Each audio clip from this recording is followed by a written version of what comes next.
বন্ধুরা, আমার ইউটিউব চ্যানেলে সবাইকে স্বাগত। আজ আমি আপনাদের সাথে শেয়ার করবো পালং শাক দিয়ে পালং পুরি। তার জন্য এখানে পালং শাক আমি বেছে ধুয়ে নিয়েছি। এবারে গোটা পালং শাকগুলো কড়াইতে আমি ভাপিয়ে নেব। কড়াইর মধ্যে দিয়ে দিলাম,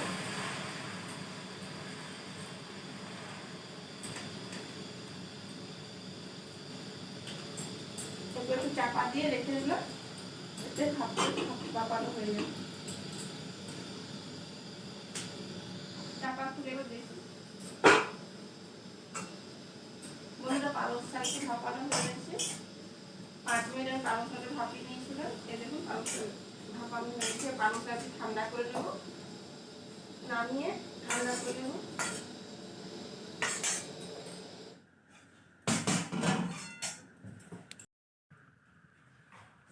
বন্ধুরা, পালং শাকটি এবার আমি বেটে নেবো শিলনোড়াতে।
দু টুকরো আদা, 3টে কাঁচা লঙ্কা, ধনে পাতা এগুলো বেটে নেব।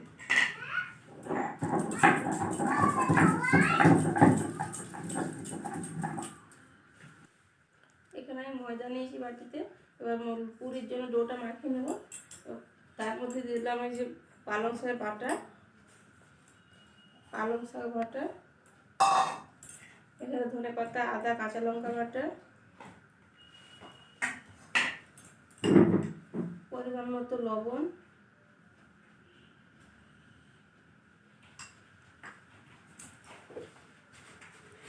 একটু হালকা মিষ্টি। এবার দিয়ে দিলাম 2 চামচ মতো টক দই।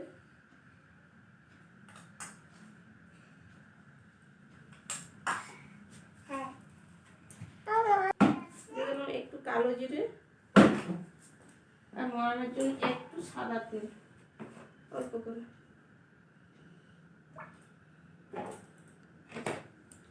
সব কিছু উপকরণ ভালোভাবে মাখিয়ে নেব।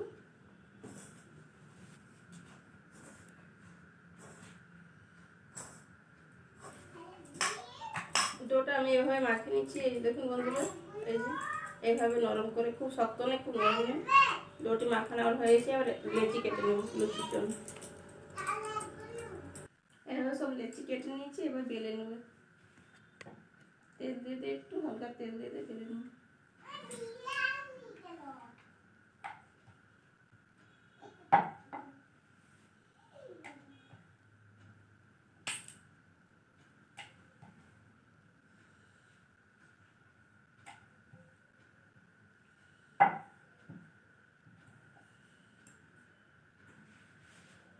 এভাবে সব পুরিগুলো বেলে নেব।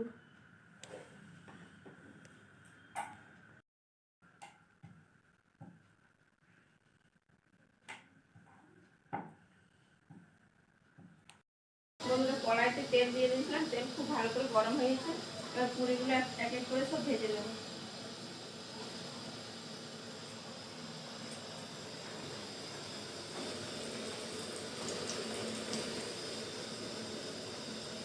দেখুন কি সুন্দর ফুলকো ফুলকো।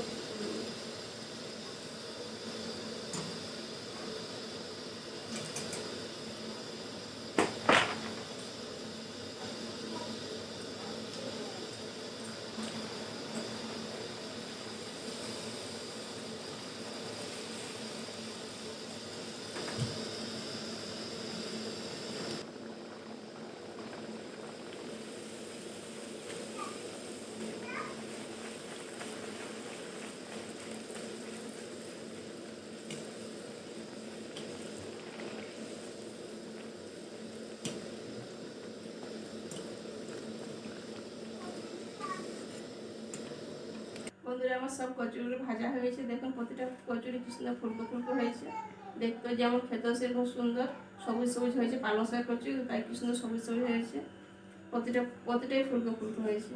আপনারা একবার এভাবে বানিয়ে দেখবেন, খেতে খুব সুন্দর হয়।